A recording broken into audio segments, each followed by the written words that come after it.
It's that time of the week again. My favorite time of the week. Uh, my favorite day of the week. Maybe it's yours for another reason. It's mine because it's New Things Day, where I uh, get to bask in the things I purchased this week. And also, it's New Comic Book Day, which just double it up, make it better, make a sandwich, make it the best. Comics, some miscellaneous things, some other things, and probably a few books. I know there's a few books in the miscellaneous things.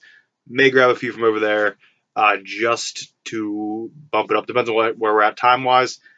Start off with books, right? Where's better to start off with than comic books on New Comic Book Day? First up, on this fifth Wednesday of the month, Booster Gold and the Flintstones annual. Is it an annual? I think it's just a special. It's just a special.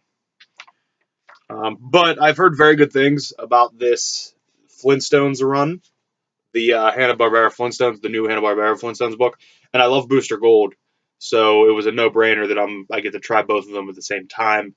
I was gonna pick all these up, but the $4.99 price was kind of a thing for me, and then also because I got a pretty expensive book this week, also not a back issue, cover price book that we'll get to eventually. Excited about that though. Anybody who reads the Flintstones, if they read that, tell me if I'm getting the same. Because I'm not sure if it's the same writer. I think it is. At least I think the artist is the same. Let me know if that's the same as the Flintstones book, because I want to know if I'm getting a good sense of what the Flintstones is, or if it's just kind of a take on them. Next up, Commandy Challenge number 3. Looks like this is Jimmy Palmiotti and Amanda Connor doing their version. Yes, it is. I love this. I love the idea of it. I love where it's going. I love everything about it. And I'm excited to read this. And I'm excited to read the other 9. That's mental math. Next up, I got it. I picked it up.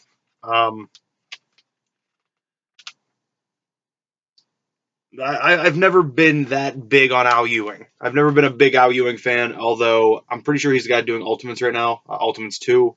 And he grabbed me with that. He got my attention.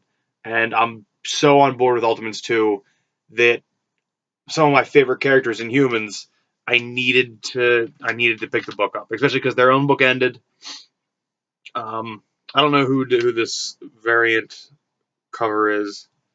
I don't see a thing on it, but it's one of the variants, and I love that cover. The Empty Throne, the Inhumans have all the different Inhumans. It says it in the letters. I love that cover. I hope it's good.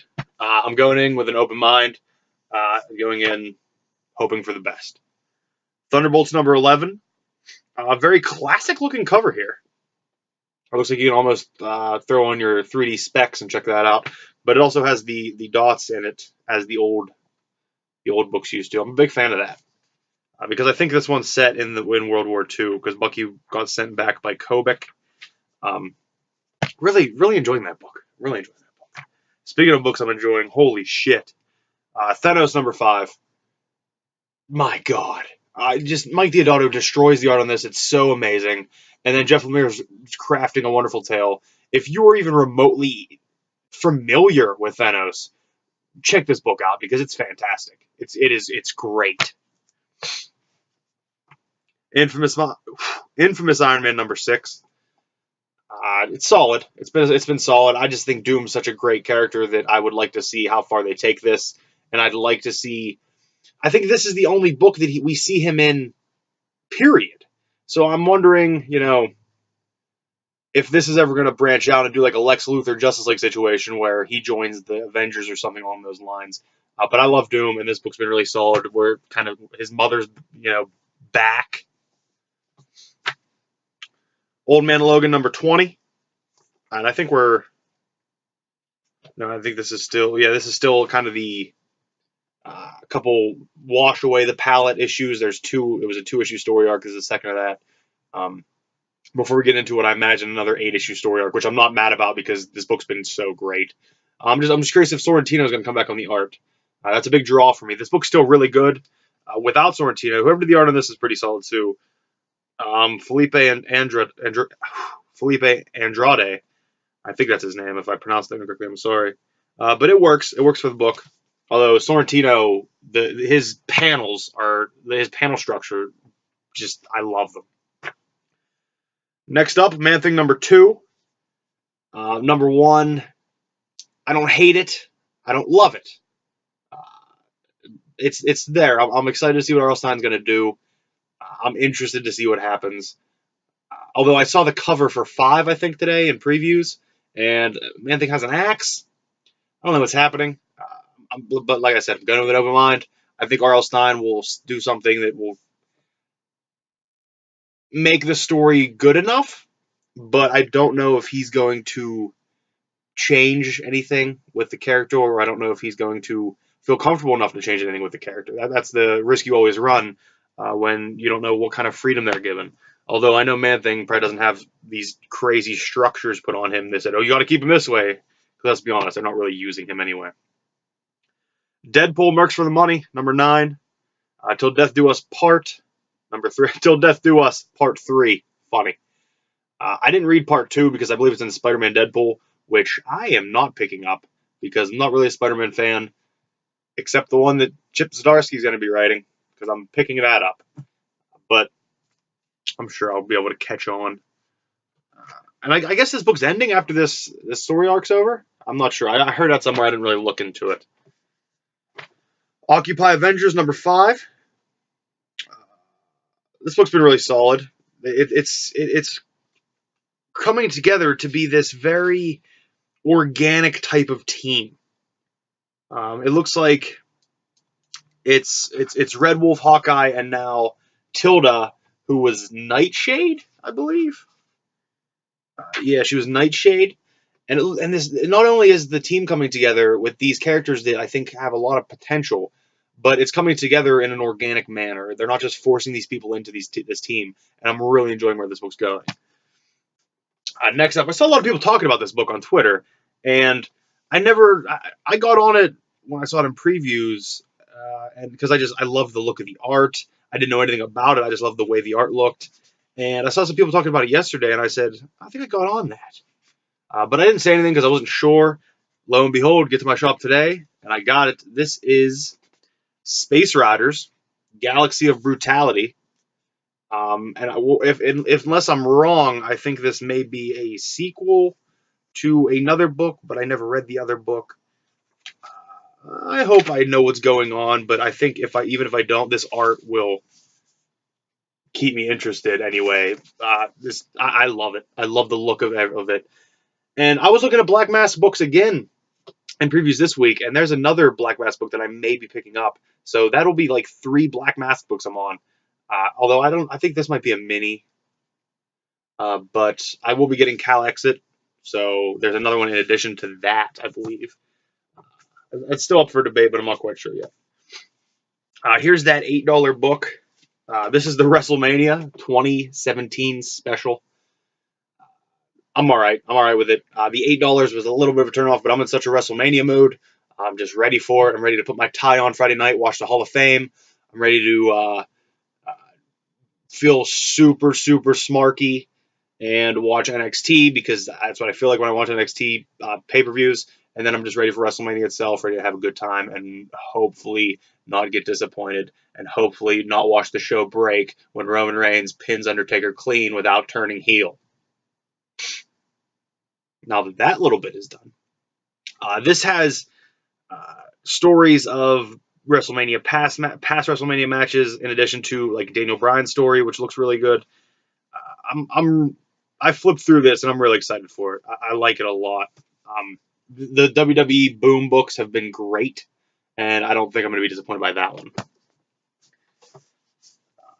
And last but not least, let's be honest, the 2 most important books of the week. Reggie and Me, number 4.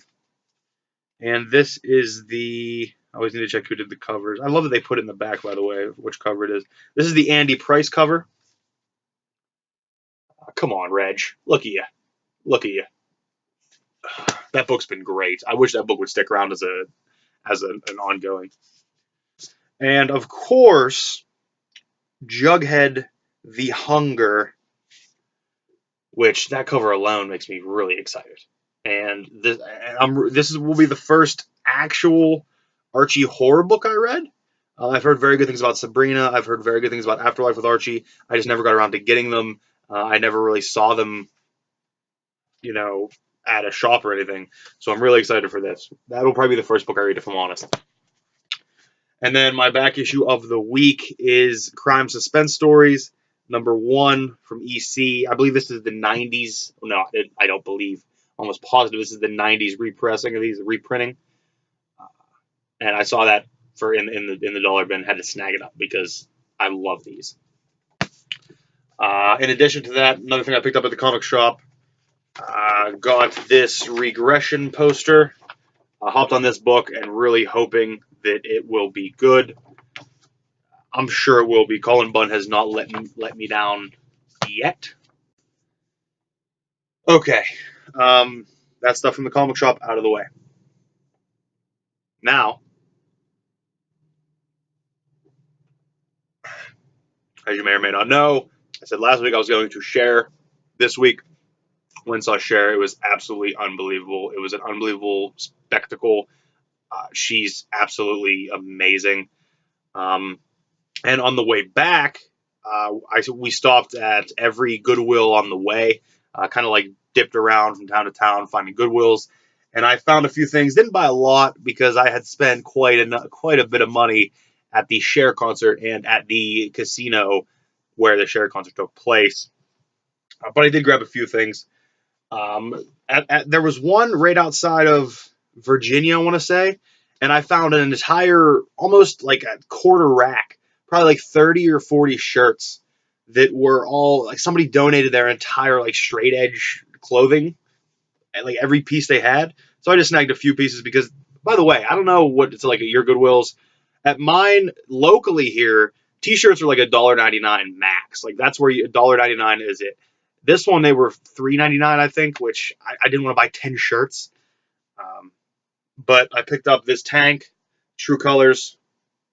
I believe they're from Belgium. They're a straight edge hardcore group. I really enjoy them. I actually had just put some of their vinyl in my want list to check out. This is Noose. It's a Chicago straight edge band. Pretty militant in their ways, which I don't exactly agree with, but some pretty quality songs. This is actually a shirt I got from the Cher show. This is another tank for the summer season. Do you believe in life after love? Uh, Love it. And I got another Cher shirt, which I wore on the podcast last week. If you're interested in that, the video or the audio alone, the link will be down below. But I don't have that with me because I wore it, and I believe it's in the washing machine. Another shirt I just snagged, and this one was closer to home, so this one was only like $1.99 or so. This Attack shirt, because I cannot hear the name Attack. I can't think of Attack without seeing that one video where it's just crabcore all the way, and they're just all doing it at the same time. It makes me laugh hard as shit every time. And I actually really, I'm not going to say I dislike Attack now, although I don't know if they're even together. I don't know if they've made anything recently, but I still like the old Attack. And then a shirt that I just could not pass up, and that will become a cutoff, I imagine, and will become a gymnasium shirt. We got the Winston Cup champion, the Intimidator, Determination. Why does the camera get so blurry when I put a shirt up? It's blocking out. I don't know. And then the best part about the shirt is that the back has like a ridiculous amount of words. Like the only reason that this could be like this is if I wore this to an actual NASCAR event and the person behind me needed something to do for half the race. Because there's no way anybody can read all of that just out in the everyday life. And you need something to do in a NASCAR race in order to stay, not bored. Next, I picked up. There were a couple vinyl I saw that I was here. I might have picked them up, but I looked online real quick and saw that they were cheap. They were even cheaper and in better condition. But I've never even seen it. And a lot of them I've seen around, and I see them often. I've never seen this, and I have no idea what it is. So I looked it up very quickly. and just saw that it's kind of uh, it's like a soul. It's a funk soul group, and by group I guess I mean duo. This is 1986's the Whitehead Brothers, Kenny and Johnny. I have yet to spin this, so I'm excited to see what this is about. But I've never seen it around, and I'm interested to know somebody had this because this was a localer one. This was more of a local one, which is also where I got all these books that we're about to go over. First up is Browning's Complete Poetical Works, Cambridge edition, published by Houghton Mifflin. Uh, really nice gold on the edges, well, on the top. These things are pretty old. I think I already looked, so the game's not really going to work with these. I think these are like 1896. I could be wrong. Um,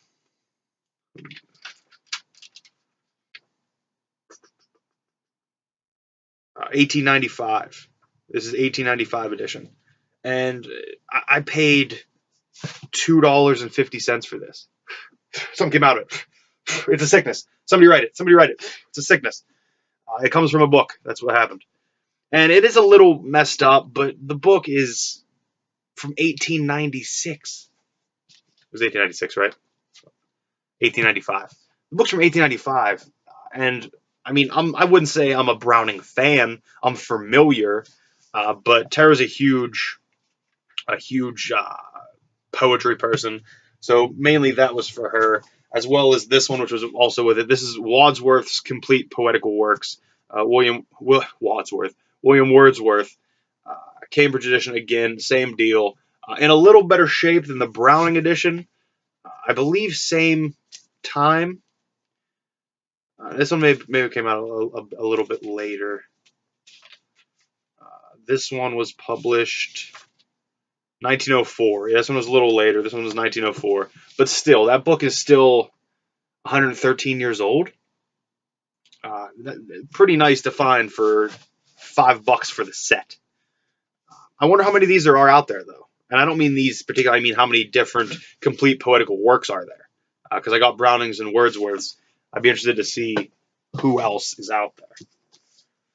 And then just a hardback I found that was really interesting to me. This is Children of the Arbat, Anatoly Rabakov. On the back or somewhere on the inner page, it's related to. It says it compared it kind of to the Satanic Verses, which was interesting to me. No, not Satanic Verses. That was another book that I didn't get. They said it's like it's a version of Don Quixote almost, maybe something like that. I don't want to read through this whole thing again, but I read it somewhere that that's what it was. Nope. Again, wrong. Not Don Quixote. It's gonna be. It's ranking with Doctor Zhivago. So I was off twice. And it looked interesting to me. I don't know the year on this. Cover price 1995. I'm gonna say 1992. I should go 95 price in year, but I'm going 92. I don't know why. If it's 95, I'm just standing up and walking away. Okay, it's not 1988. 88 on that. I didn't add these into my software yet either, so I hope these don't get mixed up with these books.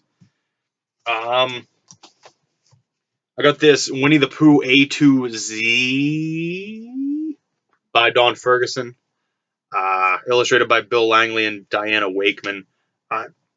Tara told me that she had this when she was a kid, and a lot of these illustrations are pretty damn good. And I mean, I'd be lying if I didn't say I wasn't a Winnie the Pooh kid. I absolutely loved it.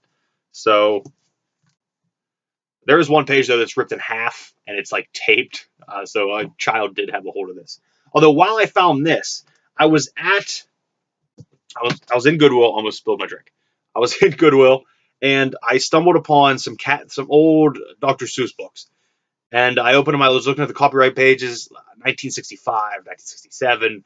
You had the foot book, you had the yearbook, you had No Hop on Pop, you had some other ones, some lesser known ones.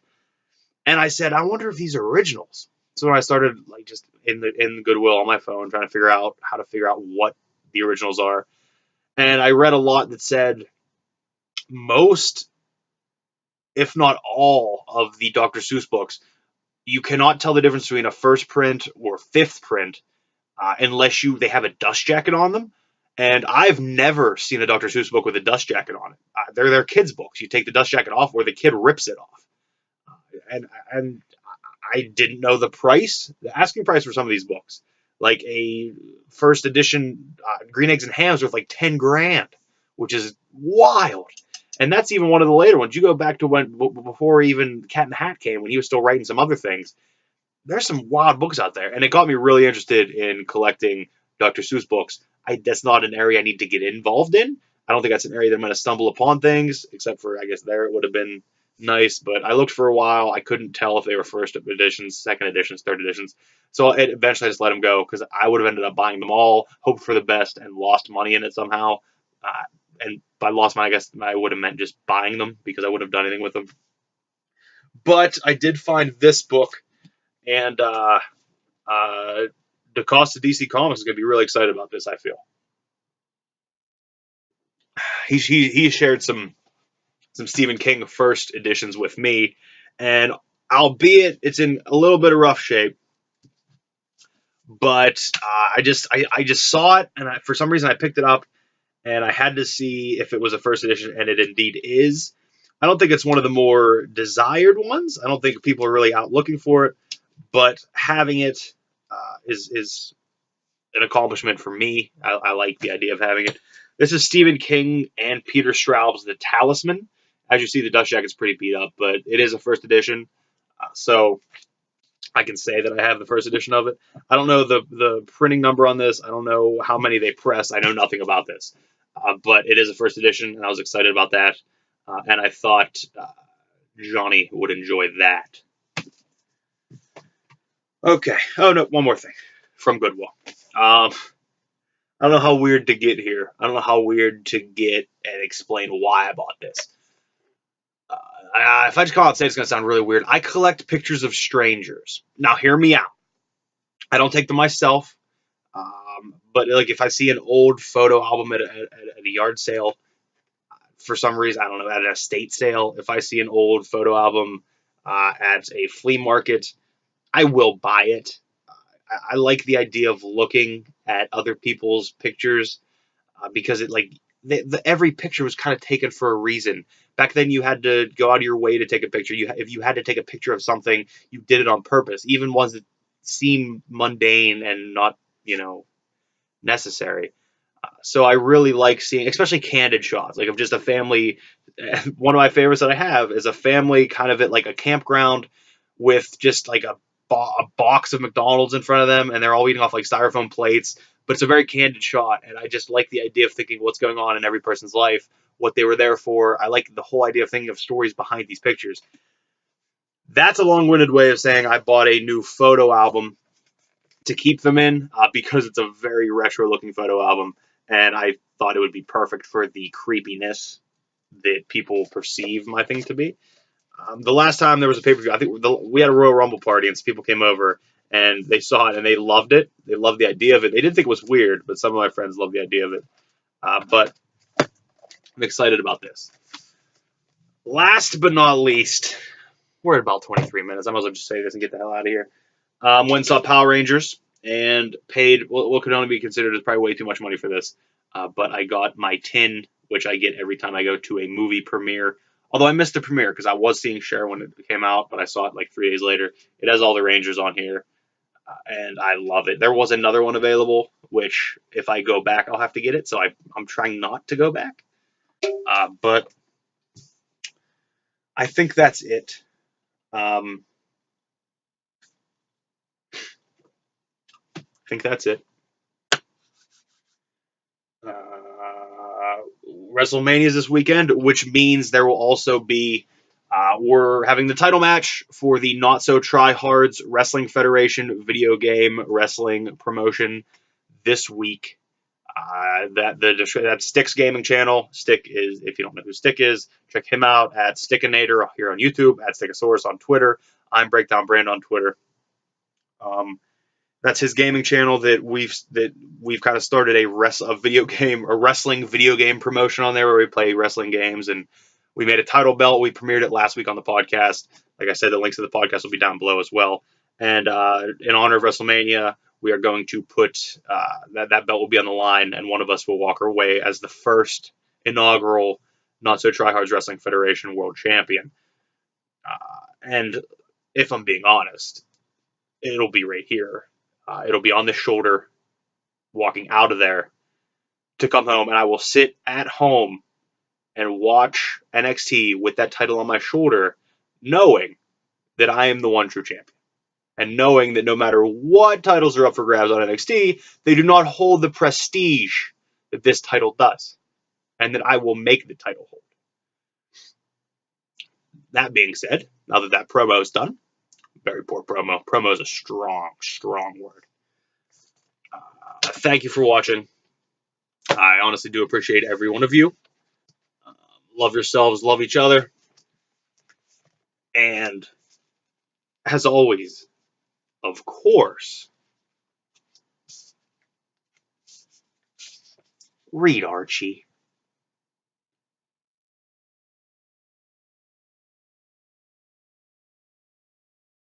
And scene. I should lay down another promo right now, just as like a bonus feature. Bonus feature. Maybe not. Maybe I'll record a promo. Stay tuned.